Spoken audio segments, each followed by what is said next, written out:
Today is May 7th, 2024, and I used to be Zone 6B in southwestern Kentucky, but they've moved me to 7A, and I just wanted to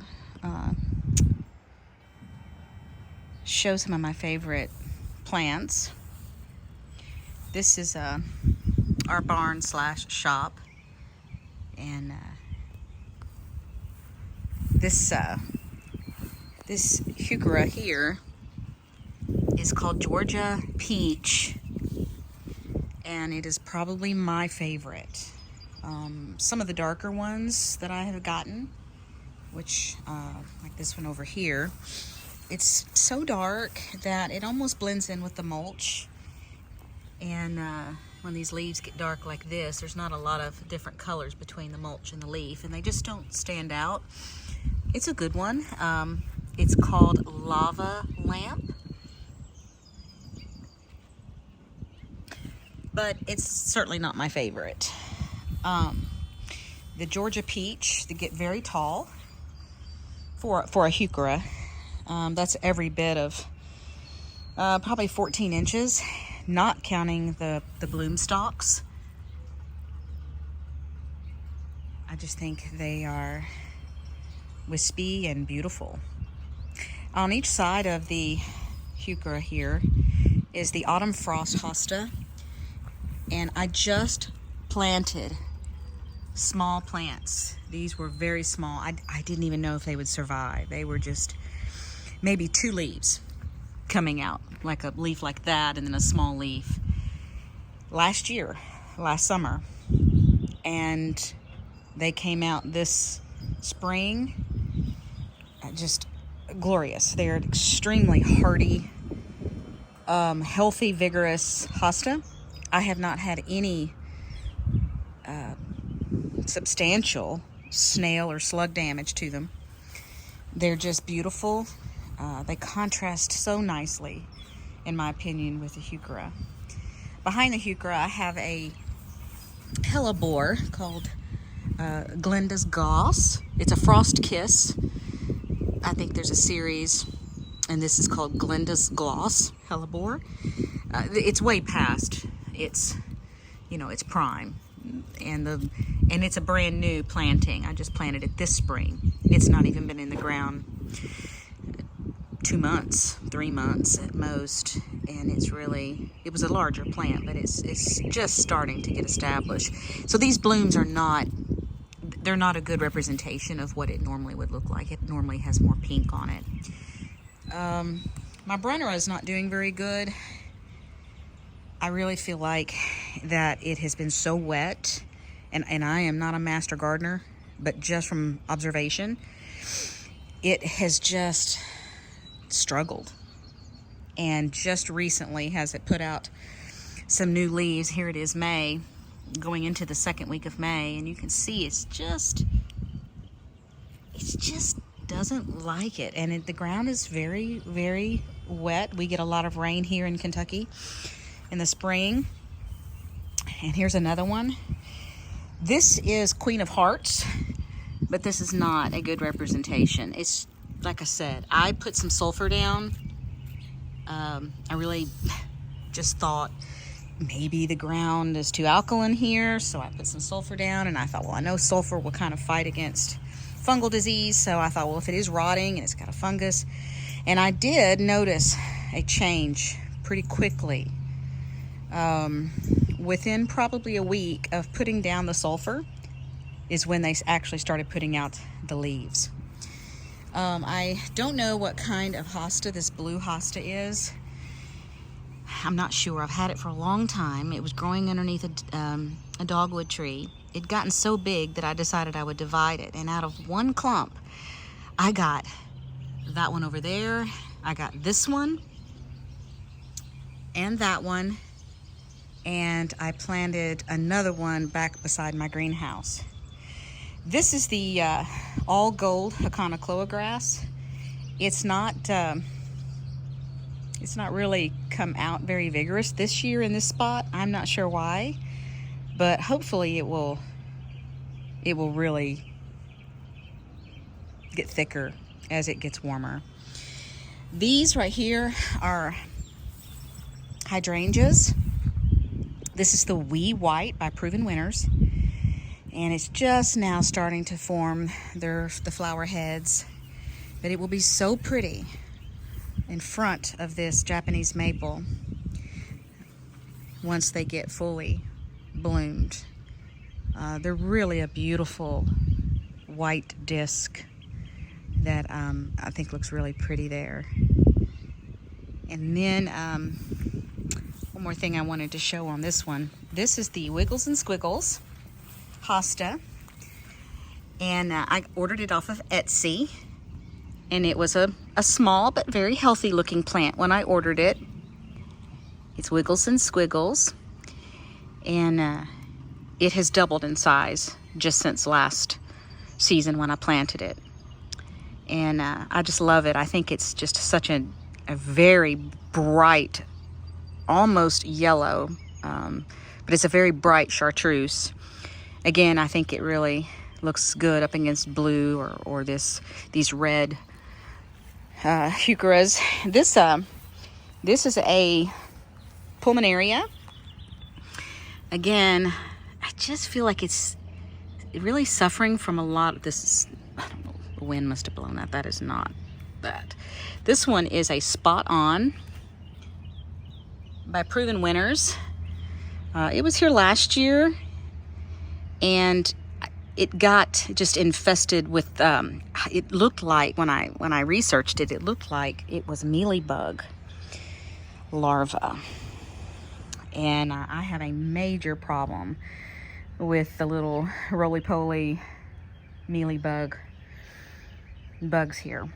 They have infested my greenhouse, and I thought that they didn't do plants harm, but I have come to believe that they actually do create a problem. So I'm still learning, but the Spot On is usually really pretty, but it is just I don't know, again, if it's just too wet here, but you can kind of see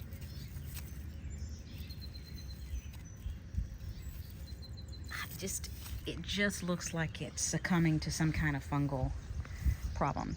One more heuchera that I'd like to show is the berry smoothie. It's very similar to the Georgia peach, except it is not as a bright burgundy. It's more of a little bit darker burgundy. And this is sort of just a new area. I've had these hellebores back here for a long time, and I believe this is maybe an Empress Wu Hosta, or it may be a Wu La La. It's got the slight variegation around the leaves here, so it's one or the other. I've had it here for several years, and I think the tag's long since disappeared. This little tree here, I just planted it. This is a summer gold dogwood, and obviously it's just a baby, but it's been putting out new growth. I mean, it's already put this out, and I just planted this probably maybe 3 or 4 weeks ago, and it's just really a bright little spot here. This is another beautiful variegated type hellebore. Again, I just planted it, and so it's really not in its... Let me see if I can find the name of it. Anna's Red. Frost Kiss Anna's Red. That is I just love hellebores. These are kind of an old variety. Their blooms are still on there, but they really drop down so that you have a hard time kind of seeing. These used to be white, but they have, as they age, they turn a kind of a lime green. You have to be careful where I step, and this is a muddy mess. But anyway, I just love the coloring here. This is full shade. This is the north side of this building. It's a very tall building, so this area gets no direct sunlight. It does get bright light because there's no heavy canopy of trees, but it doesn't get direct sunlight. And it seems like the heucheras really like that environment. Over here, there's some hostas that have been here for a couple of years. And they were just little tiny things. It's amazing how fast hostas will double and triple in size. This one is a coast to coast hosta. And I have it underneath another Japanese maple here, but you can really see how the color just, I think it just pairs really, really well together. I have a three planting here underneath that. There's a double knockout red rose that I neglected to prune back this year. Everything else just kind of got in the way, and it is one of my least favorite chores. So, hence the procrastination. This right here is another thing that I want to move this whole thing. It's just too big for this area. It's a hibiscus. It's a hardy hibiscus. It's a midnight marvel, I think. A hardy hibiscus. And it has big dinner plate size red blooms that are beautiful. But you can see, this is last year's stalks, how tall. And it just is too big for the front of this garden border. So I've already moved its twin, which was over here by the arborvitae. I've moved it, and now I need to move this one and just put it someplace, where it gets a lot of sun, but doesn't dominate the front of a border. And but it is a beautiful plant. Little bit unruly. It doesn't look so right now, but it's another red double knockout. These double knockouts are glorious. If you will prune them back, they look very tame and very structured and very beautiful. I just have let it go. I shouldn't have, but I did, and now I'm regretting it. This little evergreen here just was planted. I just love it. The tag on it, I was thinking I might say, this is a Bush's lace. It's a spruce. It grows 10 feet tall and 3 feet wide at maturity, it says, but according to Jim Putnam, they all just keep growing. But I just love the color of the new growth on it. It's kind of a silvery blue-green. I think they're beautiful. And I raised it up so that it doesn't deal with the soggy soil. I don't think these evergreen conifers like to have wet feet or to be in a soggy soil. So I raised it up, but I mulched it heavily so that it will drain well, but yet it does keep the roots cool. Because in the afternoon, late afternoon, the sun sets kind of over here, and this area will get kind of quite a bit of sun. These salvia will block it late in the day, but not. Eventually, this dogwood's limbs will come out, and I think it will provide it a little more afternoon shade. This is a pink dogwood. This is the back to the fuchsia salvia, and just to be honest with you, it just didn't bloom very long compared to another one by Proven Winners called Pink Profusion. I've got a video comparing the two. My Pink Profusion is still going strong, and this one clearly is finished. And I'll give it a cut. I'll cut it, all the little bloom stalks off, and then maybe it'll reflush. But when you see the difference between it and the Pink Profusion, there's just really no contest. The Pink Profusion is just a little workhorse. This is another one by Proven Winners. I cannot remember the name of it. You can kind of see all the rain we've had. It's just sort of flopping. And it's a beautiful blue, and the pollinators just go bananas over it. But I cannot remember the name of it. And I had plant tags on everything. Like, I was religious about doing it. And then I don't know what happens. We have an infestation of rabbits, and I find my plant tags sometimes just all over the place. And I'm thinking, who's messing with my plant tags? And I'm thinking, it's rabbits. Why? I don't know. But again, you know, this one is probably just not my favorite because it does tend to get tall and flop over. I have a May night salvia that is actually maybe a little bit taller. Basically the same color of blooms, but it doesn't tend to flop this bad. Again, this may be getting too much water. In a drier conditions, it may be perfect. I probably have the wrong plant in the wrong place, or the right plant in the wrong place. So this is another double knockout red rose. They're just awesome. So I'll take you around and show you something else in case you were interested. This arborvitae here, and it's just, again, all of my stuff is just young because when we moved here, this was one big giant cornfield, and we built our house, and I had to start from scratch on everything. But this is a Forever Goldie arborvitae, and I love it. Absolutely love it. Hopefully it's not going to outgrow this space. I kind of left it what I thought was plenty of room, you know, underneath this bell. But I really like the blue, the yellow, and the heuchera red. And that just kind of, I don't know, I just need some white, and it would really complete it, I think. I'm moving over to the front yard, but before I do, I'll show you. This is the Lady of Shallot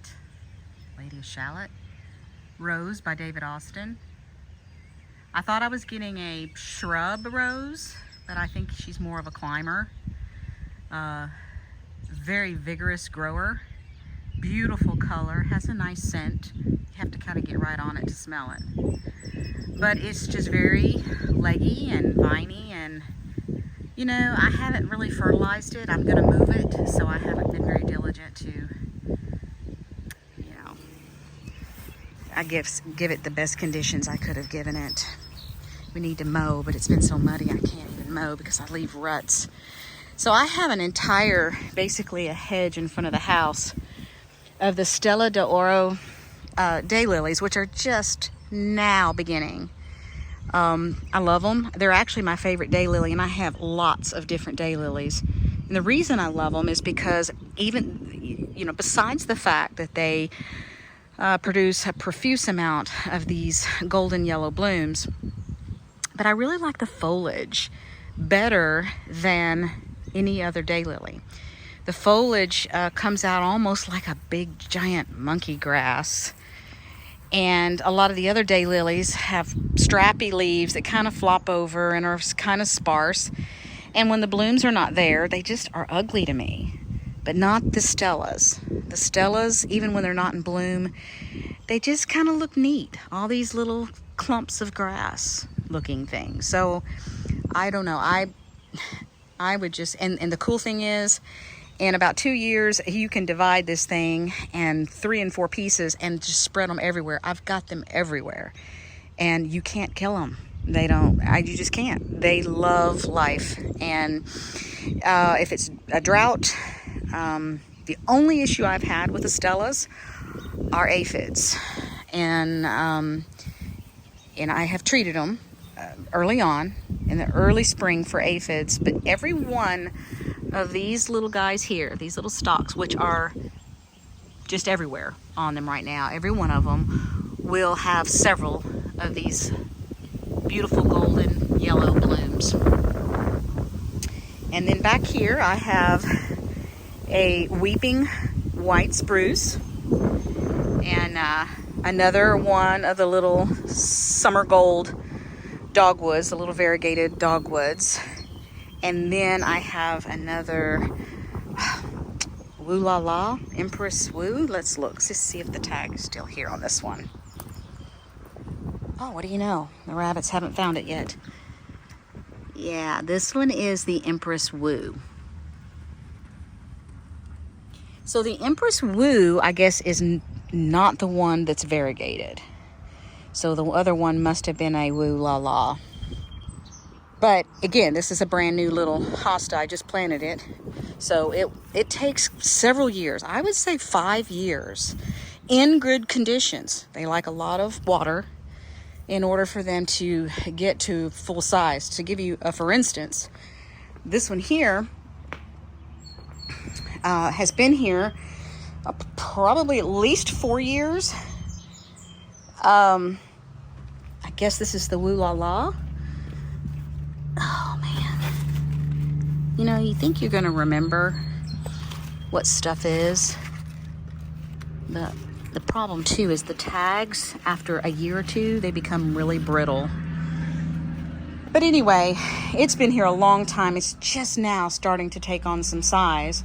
But if you look back there, if you look back here, that is one, been here the same time, but it gets a lot more water. I don't know what the name of this hosta is. I bought it at a little hosta haven. It was an older couple that had just thousands of different hostas. And I've had this here for a while. It's very compact, very dense. Never gets really any taller than that. And there is some more. I believe this is a Jack Frost Brunnera.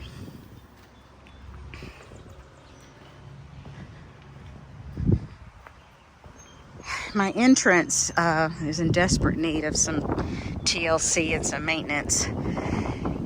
This rose and this rose are drift roses. These are the peach drift. And as you can see, I have a lovely pokeweed growing up in there. I am highly allergic to pokeweed. I dare not even touch it. It is an evil plant. Anybody that would grow this as an ornamental is insane, as far as I'm concerned. And that's because, first of all, it's poisonous. I mean, you can eat the baby leaves. My grandmother loved poke salad. In the South, people will harvest the young leaves and treat them much like turnip greens, but that's the only part that you can consume. And she blanched it and drained the water and blanched it. And anyway, this thing has a root system on it that is a gigantic rhizome. It is as big as a big sweet potato. And you could cut this off, you could spray it, you can do whatever you want, but that rhizome, you can hardly kill it. And so if you cut this down, you will just see 3 more pop up in its place. And you dare not pull it out because your fingers will get blisters all over them if you're like me. So the only way to eradicate it completely is to take a shovel and dig down and risk damaging the rose in order to kill it. And I've got them everywhere. They have berries on them. The birds eat the berries. They drop the seed. And hence you have poke everywhere. And they love to grow someplace where they know you can't cut them because you would hurt the plant. I've had them grow right up against my grapes, literally touching the stalk of my grape plant. They've done the same thing with my blueberries. Come right up beside the blueberry. They actually killed my blueberries because the rhizome will grow and choke out the root of the blueberry. So pokeweed is probably, if I had to pick, of all what I would classify weeds, pokeweed is my nemesis. It is the worst. And because you can't pull that out. Even if you had gloves on and you wanted to pull it out, you'll just break it off because the rhizome is like a tumor, a giant tumor underneath the soil. And it's got, fingers that feed out, and it just will send up 3 or 4 more of those stalks. So I'm going to have to get out here with the shovel and actually try to dig that up. But just to give you the names on these roses, again, I did not prune these back. I should have. These are the Coral Freedom Rose. Now, at the time I bought them, I think they were exclusive to Spring Hill Nursery. I cannot tell you, these are the healthiest, most gorgeous roses. They really are not even, they're really kind of past their prime right now. But the color is just this beautiful, kind of a coral color pink. And they will, Japanese beetles will eat them. But other than that, I have not had any pest really or disease really bother them. But again, that's the Coral Freedom Rose. I purchased it from Spring Hill Nursery. Almost all my plants I get through mail order. You can see how, I mean, this is two plants, 2 roses. They've been here for probably about 4 years. I normally prune them all the way to the ground, and they will be, well, I'll show you these 2, which I did get to pruning. So you can see when you prune them in the really late winter, they're about 3.5 feet tall. But by the end of the season, they'll be every bit of, 5.5 feet tall. They may even get taller. But I love the little peach drift. I think they're super cute. And they don't ever get any taller than this, like 3 feet is as tall as they'll get. And they just make this beautiful mounding rose bush. And this is another Japanese maple. And here is another little weeping blue spruce. This one is called, well, Glauca slenderina blue spruce. I just love those things, but man, they're so expensive, and I could not afford to get them any bigger than that. I've got these roses here that I love the roses, but they are just not happy here. This is Belinda's Dream, and I don't know. It's probably my fault, but when you see this rose and then you see that rose, this rose has a lot of dead in it, just a lot of these, which I haven't pruned it out. But the roses are breathtaking, but when they get rained on, they just look terrible. I mean, that would have been a gorgeous rose. But when they get rained on, they look like this. And we get a lot of rain, except, July, August, it'll start slacking off. There's another little blue weeping spruce. But anyway, I'll come back and show you the, beside my greenhouse. I planted stuff several years ago, and I was a newbie. I still am. And I did stupid stuff. And I'm now having to pay the price for doing stupid stuff. I didn't do my research on certain trees, and I planted them close to my house. For instance, right there at the corner, that is a Japanese maple right there. Well, it's okay. It's got pretty structure, but it's no different than any other tree. I mean, it's practically green. What you see beside it is a weeping peach. It's an ornamental peach, and it stays that pretty burgundy color. But I wanted that Japanese maple to stay red. I didn't know what I was doing. I didn't understand researching varieties. I just saw, Japanese maple is I think it was a flea market, and I bought it and planted it. Well, there it is. It really does pay to do your research. This one, on the other hand, we planted it not too long ago. That variety stays red all the time, and so it's going to look beautiful when that Forever Goldie Arborvitae gets tall. But anyway, I'm constantly moving stuff around, and it's kind of hard to do that, but it can be done. So if you've got something, now obviously that tree, I don't want to mess with that. I mean, it would probably kill it. So it is what it is. This is a little, very young little bed. I had stuff here and took all of it out. And I had a bunch of daylilies in it. And I planted these little hostas and hellebores. And it's just all very young. And I wanted to show you this one hosta because it is super cool. I want to compare it to the autumn frost. So this autumn frost has a very thick rubbery leaf. I mean, it's almost like rubber. And but notice how the blue is interior to the leaf, and you got the yellow margins, right? Well, Island Breeze is a hosta that has got that beautiful bright yellow. But notice it's got the yellow interior and the green margins. Now the leaves, this is a much younger plant, but the leaves are also they're very rubbery. The more mature ones are. But I think it's kind of neat that you've got the same basic look. The leaves are slightly different. You know, they're shaped a little bit different.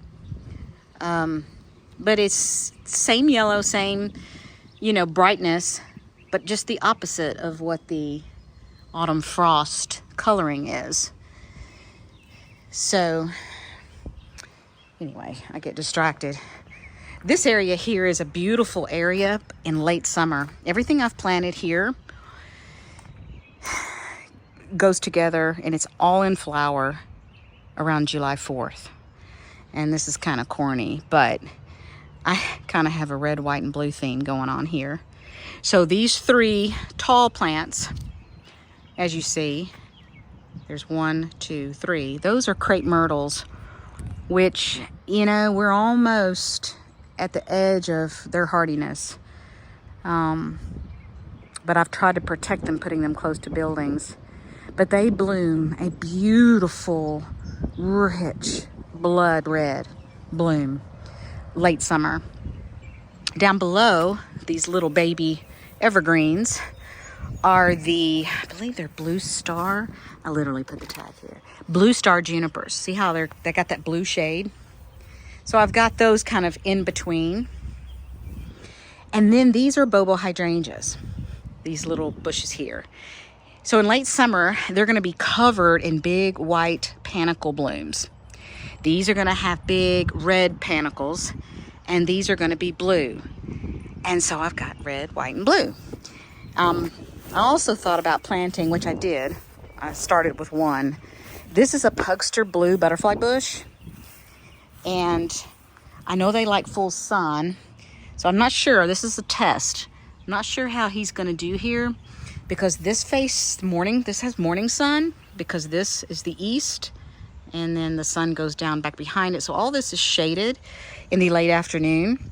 I'm hoping that he gets enough sun between morning and noon that he's happy, because eventually, you know, I try to keep these bobos pruned back so that he won't be completely overshadowed. I need to probably make these a little bit smaller, but anyway, we're gonna see. I also thought, what else blooms blue late summer that would kind of go with my whole patriotic color theme, and it would be the Rose of Sharon. So this is a very young, I'm trying to make it into a standard or tree form.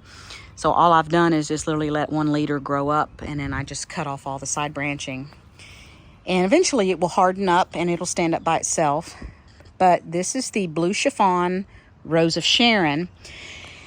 And it's going to have lovely blue flowers about the same time that the bobos and the crepe myrtles have their flowers. So that would be another blue accent. So I've got the blue star juniper. I might have the pugster blue butterfly bushes if they can handle that area. And then I'll have the Rose of Sharon. So between those 3, I'm hoping that around July 4th and a little bit later that it's going to be a pretty display. You know, you get these ideas in your head and I don't know. It may not work out, but it's fun trying. This area here, this is a Leland cypress, or Leyland cypress, as some people pronounce it. And it's just suffering. And I know that they're just a tree that has a short lifespan. I've tried to even treat it with systemics to try to save its life. I don't know what its problem is, but it gets bagworms.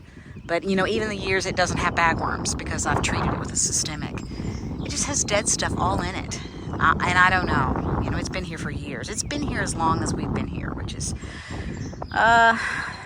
20 years. It's been there for at least 20 years. Oh, no, I'm so sorry. 15. It's been there for at least 15 years. But I want to show you this pink profusion salvia. So earlier I showed you the back to the fuchsia. Well, this is the back to the fuchsia plant right here. This is pink profusion. And they started blooming at the same time, But look how the pink profusion is still going strong. And the back to the fuchsia is basically fizzled out. So, you know, the back to the fuchsia is taller. So if you needed something taller with a pink bloom, you know, it would work for that. But the pink profusion is just a glorious salvia. This is the May night salvia. So as you can see, it's really not splitting in the center as bad. And it has that beautiful, almost neon blue. It's just gorgeous, and the pollinators love it.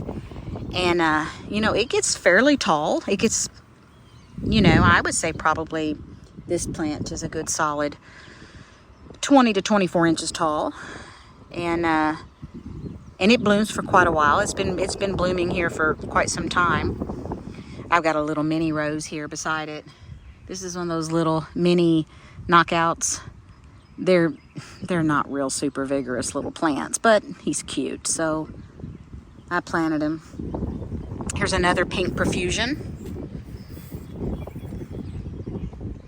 And I just love this barberry, and I know some places don't like barberry. You know, some states it's, I think, considered invasive. I cannot remember. I'll have to look and see. It's a Sunjoy citrus. I've got a sign here. That's a Sunjoy citrus barberry. And when you've got the pink profusion, I've got all these blocks of wood because I'm trying to keep, see those?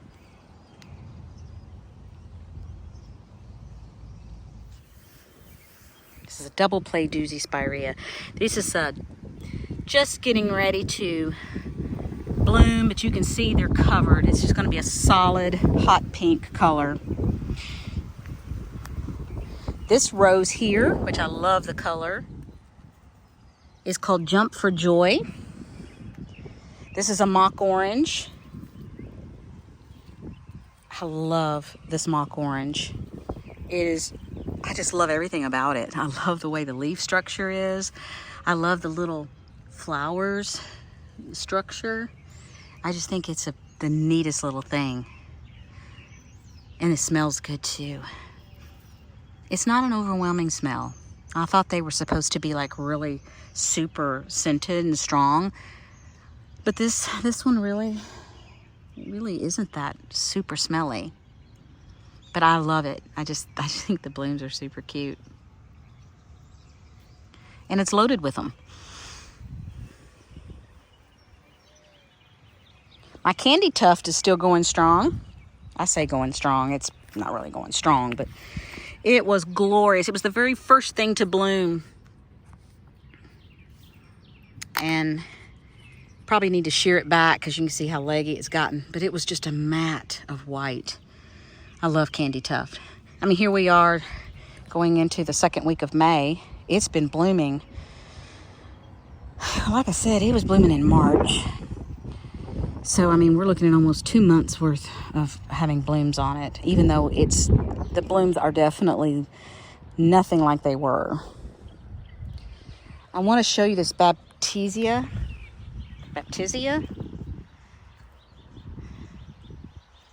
I wasn't sure if I'd even like this plant, but everybody was showing it on their garden channel, so I had to have it. And this one is called Decadence Blueberry Sundae. Decadence Blueberry Sundae.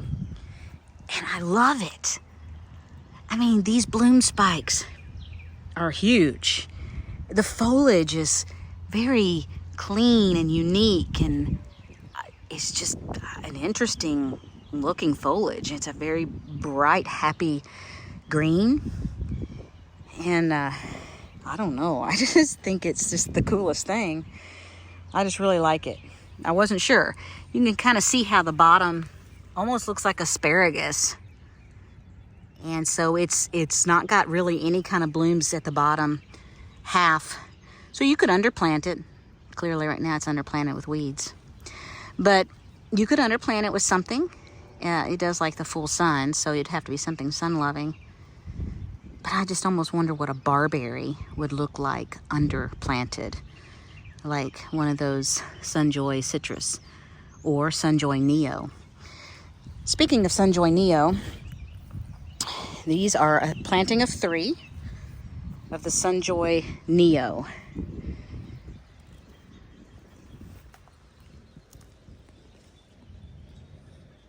And when I got them, they were just little bitty pots. They'll get bigger, but they are super bright, hence the name Neo. And let's see, they're hardy from zones 5 to 8. And they get 3 feet, they get 2.5 feet tall and wide. So again, they're just little babies. I got a bunch of coneflower that's getting ready to bloom, daisies, and phlox. These are phlox. They will be bloomed next month. And these are some oh so easy roses, which to me are very similar to the double knockouts. Their leaves look the same, the blooms look the same, but that's an oh so easy rose. I just don't see a lot of difference between that one and the double knockouts. But man, they really are vigorous growers. I have these little baby Bobo hydrangeas here and here. I'm gonna have to move them. They just can't keep up with the growth of this Jump for Joy rose and this oh so easy rose. Here is a smoke bush. This one is called Winecraft Black Smoke Bush. It is a very fast grower. I just planted it. I've got a bunch of cardboard in the background, which is really ugly. Sorry. It is just, I planted it as just a little baby plant, because everything I get are little baby plants. And it has just really taken off. But I just love this beautiful color of this foliage. I've got another smoke bush on the other side. Foliage is slightly different. The other one is almost an iridescent color. But isn't that beautiful? This is Gara, white Gara. I need to cut it back. It has not bloomed yet, but it will take over and it will suffocate everything. This particular Gara. This is a soft serve gold false cypress here. Oops, sorry.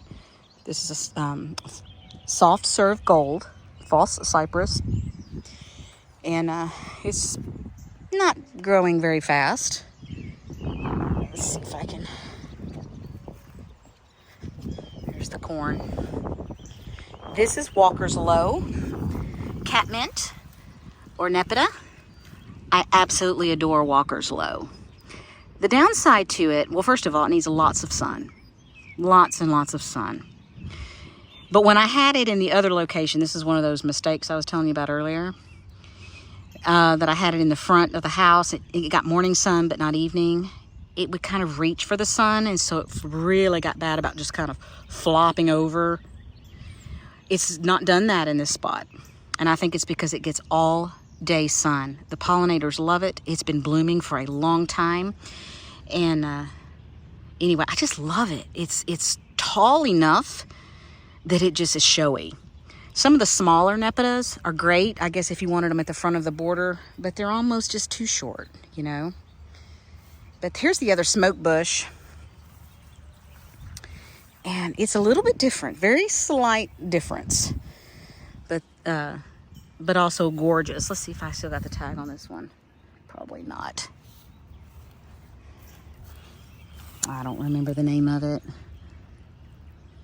Anyway, it was not a Proven Winners. It was a totally different one that I had gotten. I cannot remember the name of it. I hate that. This little rose here, I love because its color of the blooms are just so neat. Isn't that glorious? Oh my gosh. I mean, the artistry is just, I don't know. It's just fascinating to me how these plants look. it's gotten rained on a dozen times. So that's why these little blooms are kind of sagging down. But isn't that pretty?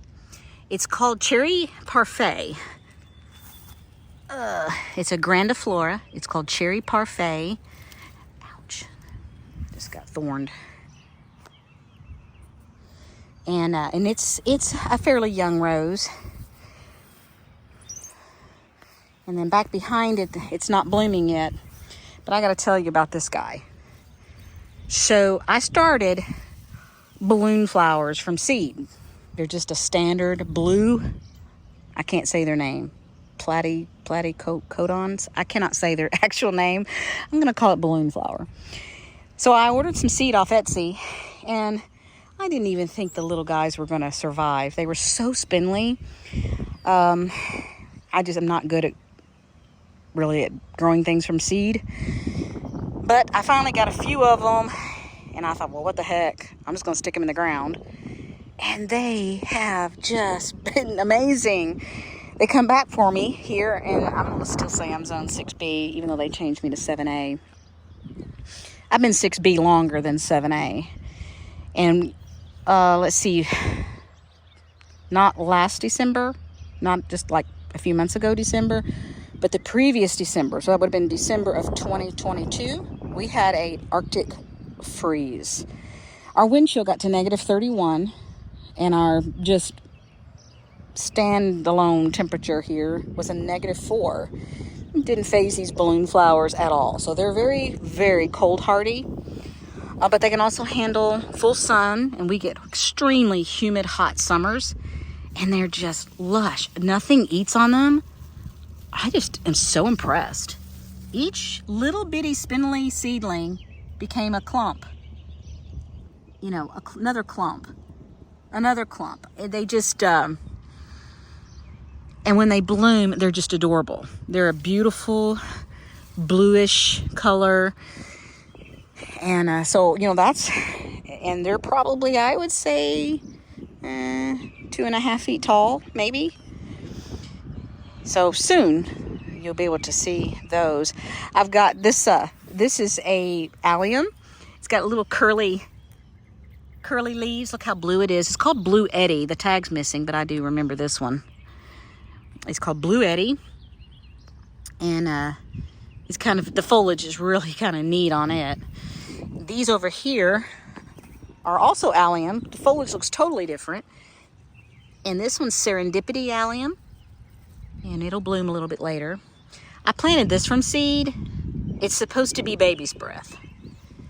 I don't think I pruned. I should have probably chopped this one down to make it a little bit more dense. These I did chop down, and they're a little bit shorter. I'm still waiting to see if they ever produce flowers on them, because I started them from seed last year, and they were just about half this size, and they didn't produce flowers. This year, the foliage is double the size of last year, but I have yet to see flowers. Now, it does look like something's happening here. So we'll see. It was, you know, you can get plants so much cheaper if you just, you know, start them from seed. But you have to be more patient. And you kind of have to know what you're doing. And I don't really. These little cages, like I said, I have an infestation of rabbits. And even though that's lavender that I planted underneath that little trash can, and I got these trash cans super cheap, like a whole pack of 6, I think, for hardly nothing off of Amazon. And they make perfect little cloches, whatever, little coverings so that the rabbits can't get to them. But I've learned that rabbits don't necessarily bite off your plants to eat them, because I have seen where they have bit off limbs of my roses, and they'll let the limb lay. It's almost like they're biting things off, especially the small woody type limbs. They bite them off almost like they're sharpening their teeth. Or they just have a chewing fetish. I don't know, but they will not necessarily eat the plants, but they will still damage the plant. So I have to be careful with the young ones like this and like this one, because even if they don't eat it, They like to just chew on stuff, especially like tender things. This is the White Wands Veronica, and this is a miracle because I thought it was dead. Like I had stomped all around it. And last year, I don't even know if it showed up. I may have thought it was just a weed, and I fortunately didn't pluck it up. But this year, all of a sudden, it's decided it wants to live, and it's putting up the little white wands. So I'm kind of tickled about that, which goes to show you that you may think a plant's gone, and the roots are still doing stuff. And maybe it's produced just enough greenery, just enough leaves to keep the roots alive for photosynthesis purposes, but it may surprise you. So, you know, you might not want to give up on that plant that you think is done. This is another Japanese maple, and this one is one that grows very tall and thin, so it does not take up a lot of space. It gives you more vertical interest. This one is called Twombly's Red Sentinel. Twombly's Red Sentinel. And it has really shot up, but as you can see, it does not get very wide. You like my little my little staking? Isn't that beautiful? You know, I'm gardening for the future, right? So if it doesn't look pretty now, I'm hoping that it will look pretty in 3 or 4 years. And eventually, like I had done the same thing with this ginkgo tree, I had strings and straps all over it, and it still got some staking because the leader wanted to curl off just like it's doing now. And I'm not sure why it does that. You know, that's the south. It's like maybe the southern winds are doing that to it. It's definitely not leaning towards the sun because the sun's still right now, because it's still early in the season, it's still probably a little more on the southerly side. Okay, last place that I want to take you, and you'll just have to ignore the mess. Too many projects. I'm a little ADD, so I kind of like to jump around. But this is my greenhouse. My husband built it. We kind of designed it ourselves and built it. We actually used sliding glass doors as windows, and it works out really good because you can just open up the windows and it just lets lots of airflow come in. Across the back we've got your standard type windows, but anyway, this is a columnar blue spruce here, and then down below I've got some more of the autumn frost heucheras, some more brunnera, a fern that I don't know why it just doesn't want to grow, but I just planted it, so maybe it's doing something with its roots. This is a little columbine that I absolutely fell in love with. It's can't think of the name of it. It's not the pink petticoat. It's called Rose. Shoot. See, I've got the tags inside and I haven't brought them out yet. It's called Rose and something. And it was covered with tall spikes of these flowers, and I cut them all back because I wanted it to focus on root development. But these are all brand new little flowers that it's pushing forth, so it's kind of still recovering from its transplant, or where I just planted it.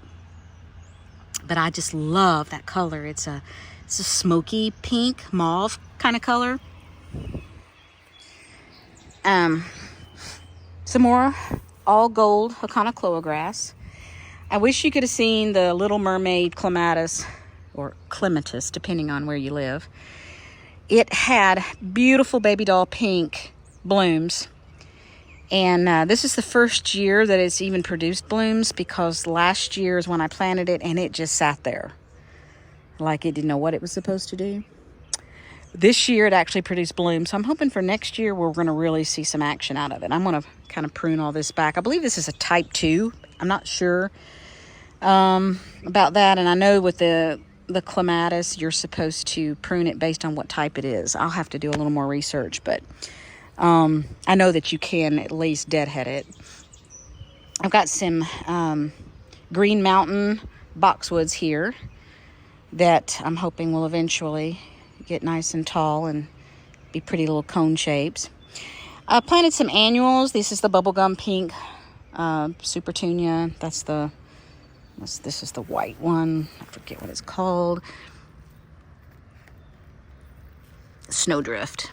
So I've just alternated the pink and the white and the pink and the white and the pink. Just something that will hopefully kind of lay over this rock. That put that big rubber strip down there because I'm trying to keep the weeds from growing. And anyway, it looks ugly. There's some lamium back here.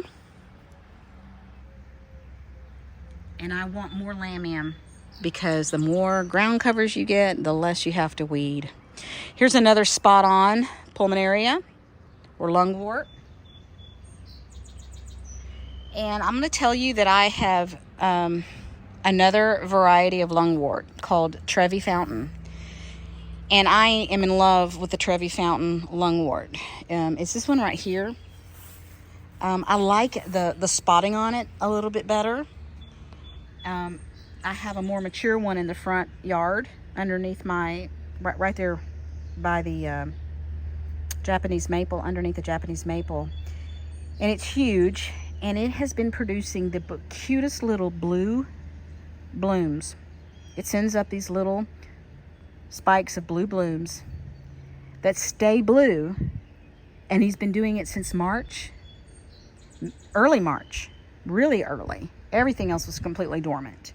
And it has still got blue blooms on it in May. And that's just unreal. But the leaves are also spotted a little bit different on this one. And I just love it. I have not seen the same vigor from the spot on lungwort. It grows strange to me. But it's not been there very long. So I need to give it more time. These are some rhododendrons.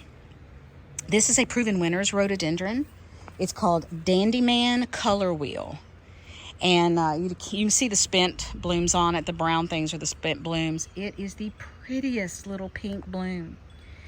And I struggle with rhododendrons, and this one is going strong. So I do think that this rhododendron is excellent for those of us who live with clay soil. Like I said, I'm in Southwest Kentucky. We have lots of really heavy clay soil. And the soil is kind of alkaline. So again, I put down some sulfur, powdered sulfur around it to try to help maybe bring a little more acidity to the area. These are two new hostas that I just love them. These are the proven winners, Shadowland Hope Springs Eternal is the name of that. And they get really large. These were just little tiny, they were in little 3.5-inch pots. Maybe had 2 little leaves coming out. I just planted them last summer. So they were dormant. They didn't really do any growing. And they've just doubled or tripled really in size. So a few years, they will be really pretty. But I love the color of their leaves. And I love that ruffly, wavy edges, and then that white margin is just really pretty. This is some more of the berry smoothie heuchera, and I just think it really kind of pops in this area, provides that red coloring.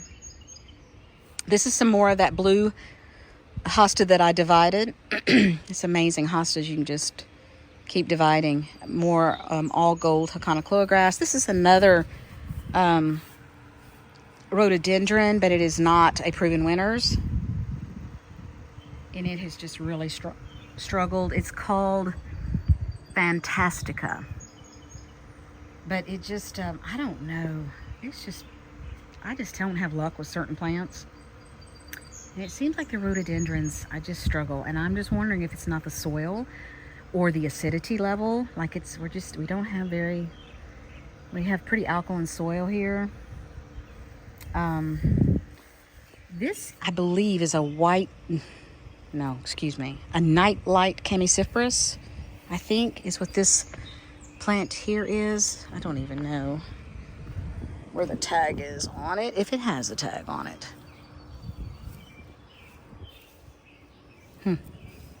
Yeah. Nightlight Chamaecyparis by Southern Living.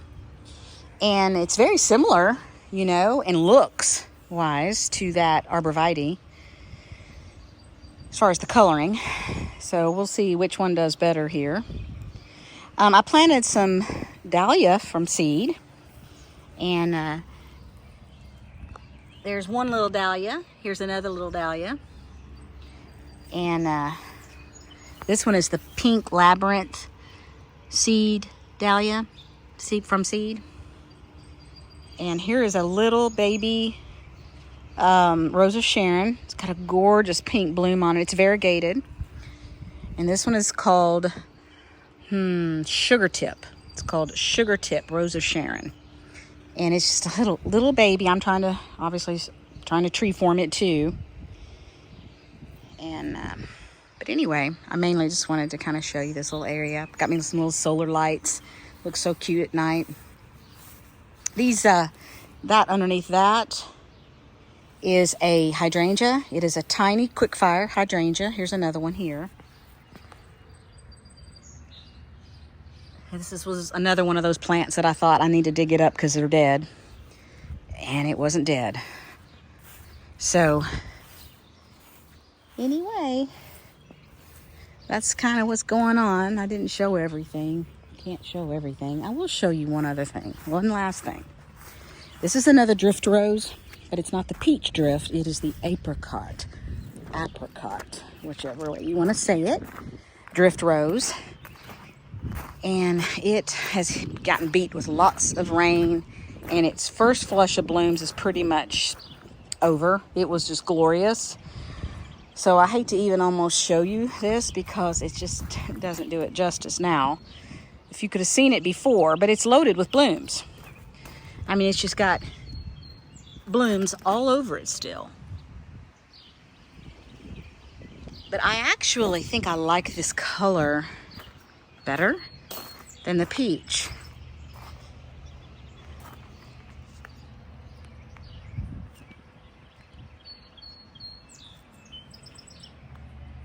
But again, this is a low growing, very dense, compact rose that's, I have had no diseases be an issue with it.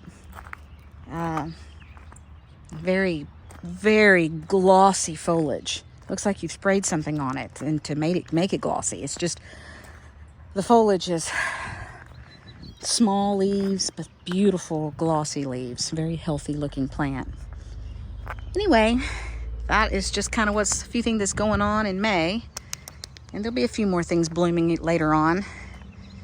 So, once that happens, I'll show you.